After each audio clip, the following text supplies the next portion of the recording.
के मन से दुख के बादल छट गए और मेरा परिवार पूरा हो गया। राम, सीता, तुम दोनों अंधेरे जीवन में प्रकाश का दीप हो, दुखियारे जीवन में सुख और प्रीत हो। पुत्र की विजय पर माता का मुख उत्साह से दमकता है। आपकी आंखों में प्रसन्नता के अश्रु होने चाहिए माता। सत्य कहा तुमने सीता। मेरे कारण अयोध्या पर जो कलंक और ग्रहण लगा था, आज अयोध्या उससे मुक्त हुई है। ये अश्रु उसी की खुशी में। नहीं माता, आप ग्रहण नहीं, ईंधन है जिसने आपके प्रकाश को अयोध्या में ही नहीं पूरे संसार में प्रखर किया है।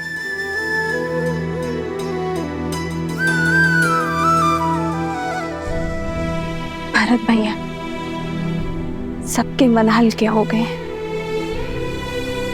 अब आप भी अपने मन का भार उतार दीजिए।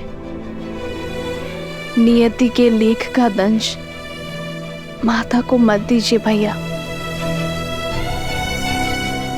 क्षमा कर दीजिए उन्हें।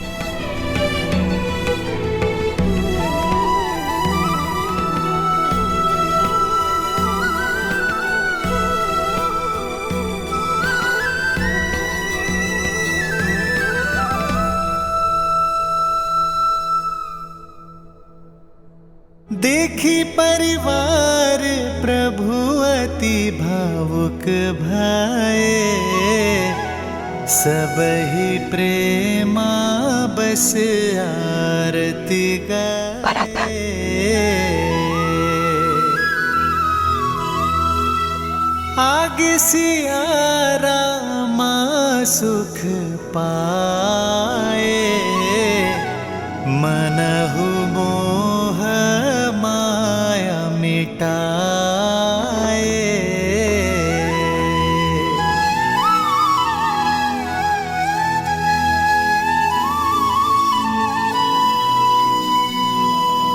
अयोध्या के प्रजाजनों, अयोध्या के कष्ट के मेघ छट चुके हैं।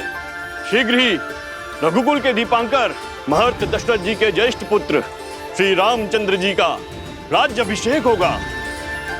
राज सिंहासन पर विराजमान होने की उत्तम तिथि एवं मुहूर्त शीघ्र घोषित होंगे और आप सब लोग उसमें आमंत्रित होंगे। श्री रामचंद्र जी के राज्याभिषेक की तैयारियों में जुट जाइए। सियावर रामचंद्र की, सियावर रामचंद्र की, रघुपति रामचंद्र की, रघुपति रामचंद्र की, माता सीता की, माता सीता की। श्री रामचंद्र कृपालु भजु मन हरण भव भय दारुणम, नव कंज लोचन कंज मुख कर कंज पद कंजारुणम। सिया राम, सिया राम, सिया राम, सिया राम, सिया राम, सिया राम।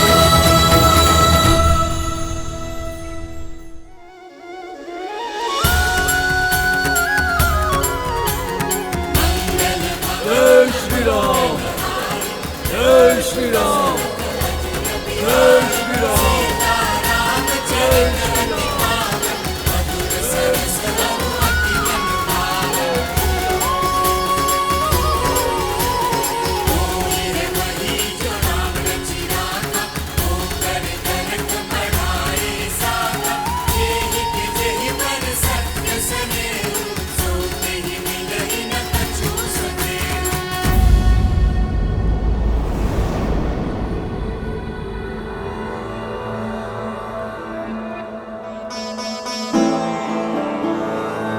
राम,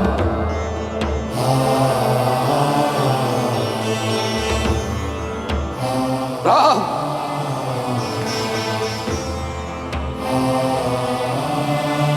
भरत आपके लिए कुछ भेंट लाया पिताश्री। मेरे पुत्र में इतनी अद्भुत प्रतिभा है, आशा करता हूं बाण भी उतने ही वेग से चलाते होंगे।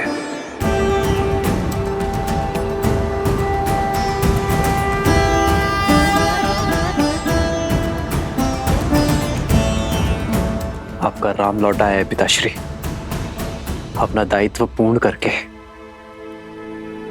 किंतु आज आपके सामने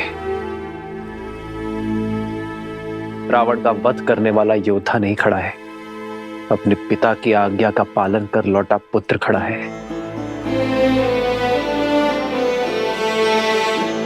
एक बार आपने कहा था कि पिता के आदेश केवल शब्द नहीं होते, वो कुल का आदर्श स्वप्न, यश, प्रतिष्ठा और सम्मान की धुरी होते हैं। आपने सत्य कहा था पिताश्री। इस यात्रा में मैंने जाना कि एक पुत्र पिता की संपत्ति, धनराज्य सब अर्जित कर सकता है,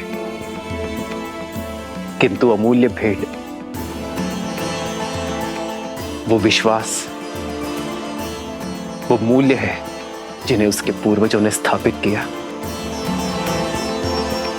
और पिता ने प्रमाणित किया। रघुकुल रीत सदा चली आई, प्राण जाए पर वचन न जाए। ओ रघुकुल रीत सदा चली आई, प्राण जाए पर वचन न जाई।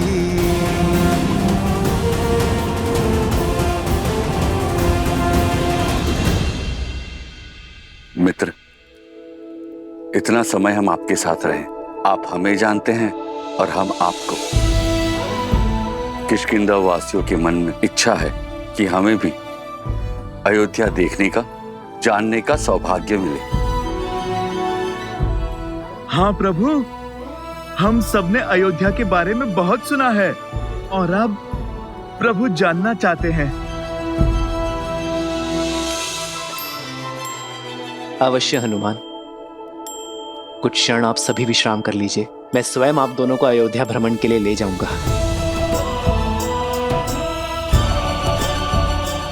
14 वर्ष बीत गए, मैंने अपने राज्य का भ्रमण, अपने अयोध्या के दर्शन नहीं किए। महर्षि मुग्दल के स्वागत के साथ अयोध्या भ्रमण भी हो जाएगा। दीदी,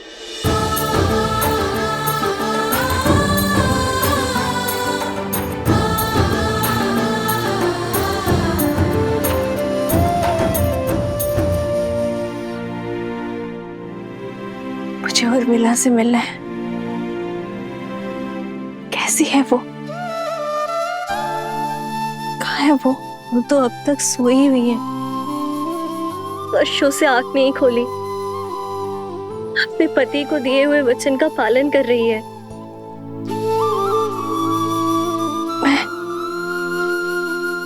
मैं देखना चाहती हूँ उसे, अभी इसी क्षण। मुझे ले चलो उसके पास। हाँ। रुक जाओ सीते,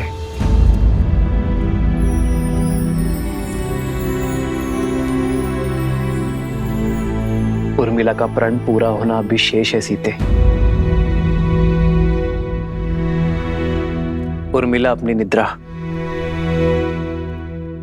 केवल लक्ष्मण की उपस्थिति में ही तोड़ सकती है। जाओ लक्ष्मण, और जाकर अपनी पत्नी से मिलो। तुम्हारे और उर्मिला के सम्मिलित प्रण के कारण ही मेरा और सीता का प्रण पूरा हो पाया है।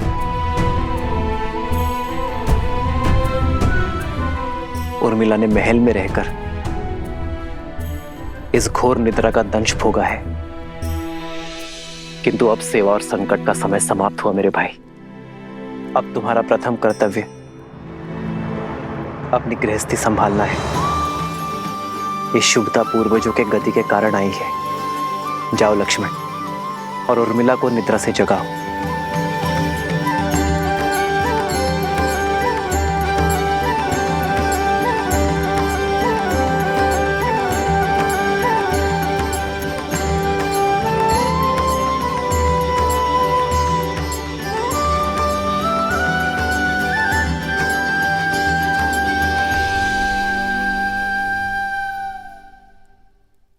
14 वर्ष तक मैं आपकी नींद लेती रहूंगी ताकि आप 14 वर्ष तक बिना सोए अपना धर्म निभा सके।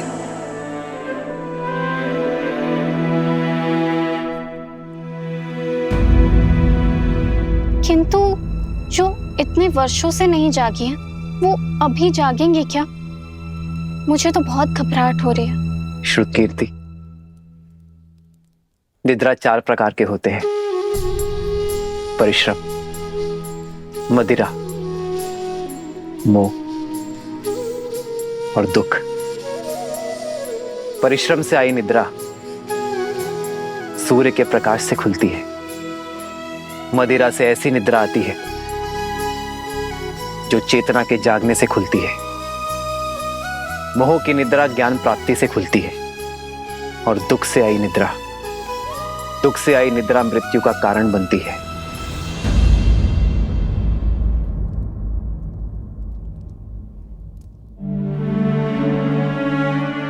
मैं जहां पर भी रहूं आर्य, मेरा मन सदैव आपके पास ही रहेगा।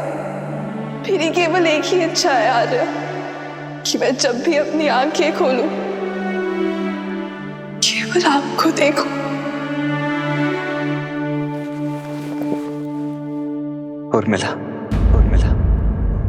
कैसी अभागन हूं मैं। मेरे लक्ष्मण और उर्मिला मेरे कर्मों का भुगतान कर रहे हैं। नहीं मां, उर्मिला की निद्रा कोई श्राप नहीं है। ये तो उसका तप है, प्रेम की शक्ति है। उर्मिला केवल अपनी निद्रा ही नहीं, लक्ष्मण की निद्रा भी ले रही है। ये तो निद्रा देवी का आशीर्वाद है लक्ष्मण और उर्मिला दोनों को।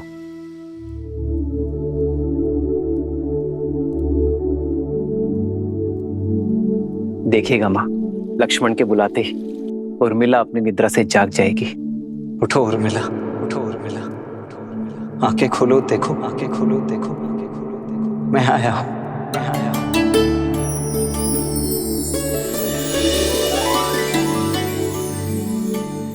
आर्य, आप, हे महादेव, आपके वनवास के प्रस्थान का समय हो गया।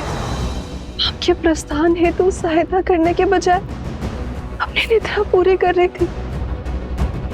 क्षमा कीजिए आर्य।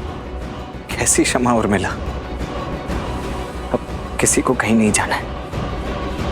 पर पिताश्री का वचन और राम भैया का प्रण पूरा हुआ उर्मिला। भैया का भी और तुम्हारा भी। अब एक प्रण मेरा है। जहां भी रहूंगा सदा तुम्हारे साथ रहूंगा। तुम्हारे प्रेम के सबल ने मुझे बहुत बल दिया है उर्मिला। इसके लिए बहुत बहुत धन्यवाद, कोटि कोटि धन्यवाद। क्या आप सच में 14 वर्ष तक अपलक जिए, बिना निद्रा के निकाल लिए?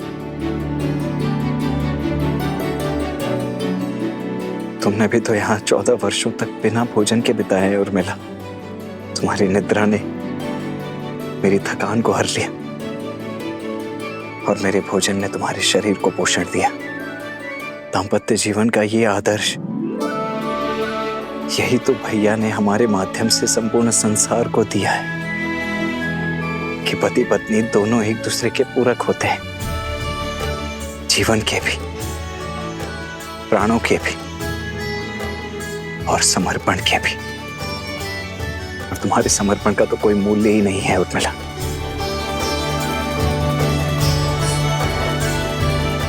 अब चलो, पूरा परिवार, समस्त अयोध्या और विशेषतः भाभी माँ तुमसे मिलने के लिए अत्यंत व्याकुल है।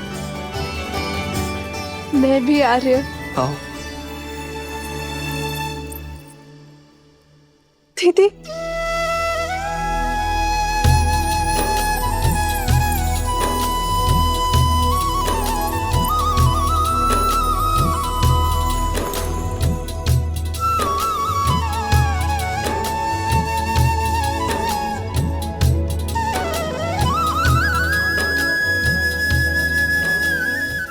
से लेकर आज तक मेरे हर निर्णय, हर कार्य में साथ दिया है तुमने।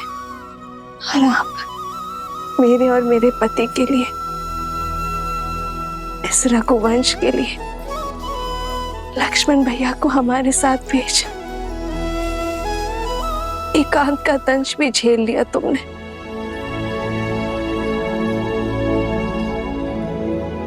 ना जाने ये ऋण कैसे चुका पाऊंगी मैं। और अब तुम मुझसे छोटी नहीं रही उर्मिला। तुम इस संसार के सबसे बड़ी सतियों में से एक हो। मैं वो चंद्रमा हूं जो अपने दीदी के प्रकाश से तेज पाता है। मैं आपसे कभी बड़ी हो ही नहीं सकती दीदी। और रही बात बहनों के बीच, ऋण की बेड़ी नहीं, आलिंगन का बंधन होता है।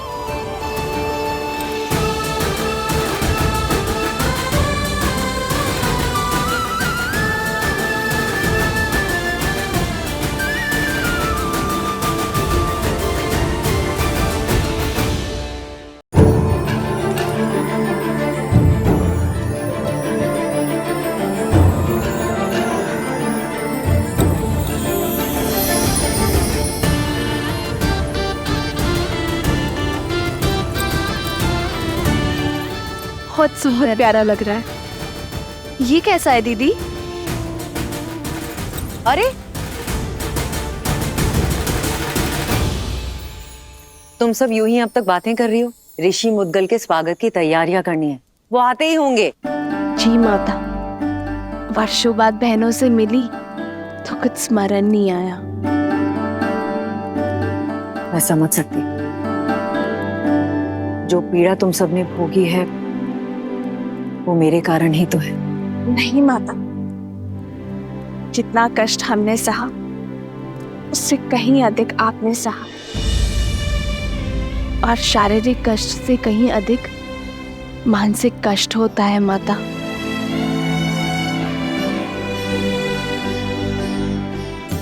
धन्यवाद मेरी पुत्री। किंतु अब कष्ट के और पीड़ा के दिन समाप्त हुए। प्रसन्नता से ऋषि मुद्गल का स्वागत करते हैं, उनसे उपदेश लेते हैं। जो कष्ट और पीड़ा मेरे पुत्रों ने भोगी, वो मेरे पोतों को ना भोगनी पड़े।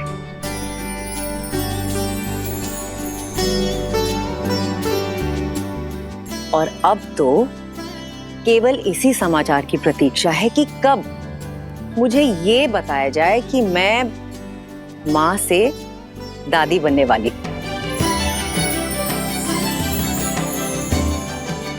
अरे तुम सब यूं ही शर्माती रहोगी या चलोगी मेरे साथ? शीघ्र चलो और गुरुजी का आशीर्वाद लो। जी।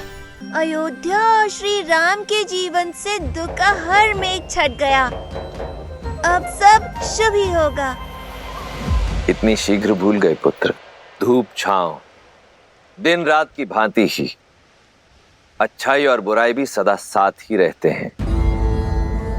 दीपक की आवश्यकता तो वहीं होती है जहां अंधकार होता है और लोग जलते हुए दीपक के प्रकाश में उसके नीचे पसरे हुए अंधकार को देखना भूल जाते हैं। जब सामने सब उचित प्रतीत हो रहा होता है, तभी पीछे से बुराई अपने पंख फैला रही होती है। अर्थात दुख की धूप हो या सुख की छांव, सदा सतर्क रहो। हाँ पुत्र, जब भी हम जीवन में कोई शुभ या मंगलमय कार्य करें, तब हमें अतिरिक्त सावधानी और सतर्कता बरतनी चाहिए। सत्य और धर्म की क्षमता पर विश्वास रखते हुए अपने तन मन को और अधिक दृढ़ करना चाहिए। प्रिय गणेश, वो देखो, श्री राम उसी योजना का शंखनाद कर रहे हैं। राम राज्य की स्थापना का आरंभ कर रहे हैं। नर रूप में नारायण को प्रत्येक समस्या का सामना करना होगा, हर कठिनाई का हल खोजना होगा, राम राज्य की स्थापना करनी होगी। ऋषिवर, मैं जानता हूं आप सबके मन में क्या चल रहा है, किंतु जो होना है वो अवश्य होगा। 2 दिन बाद शुभ मुहूर्त है और ये राज्याभिषेक के लिए सबसे शुभ है। श्री राम, भगवान सूर्य के आशीर्वाद से सूर्यवंश के अगले सिरमौर आप ही होंगे। आपने वन भ्रमण के समय जो ज्ञान और अंतर्दृष्टि अर्जित की है, उसको अपने साम्राज्य में उपयोग करने का समय आ गया है। दया, दंड और दर्शन, इसको अपना शस्त्र बनाइए। श्री राम, आपके मार्गदर्शन से जगत कल्याण की ओर अग्रसर होगा। सभी आशान्वित हैं कि आप एक आदर्श स्वराज की स्थापना करेंगे और संसार के लिए शुभता का मार्ग प्रशस्त करेंगे।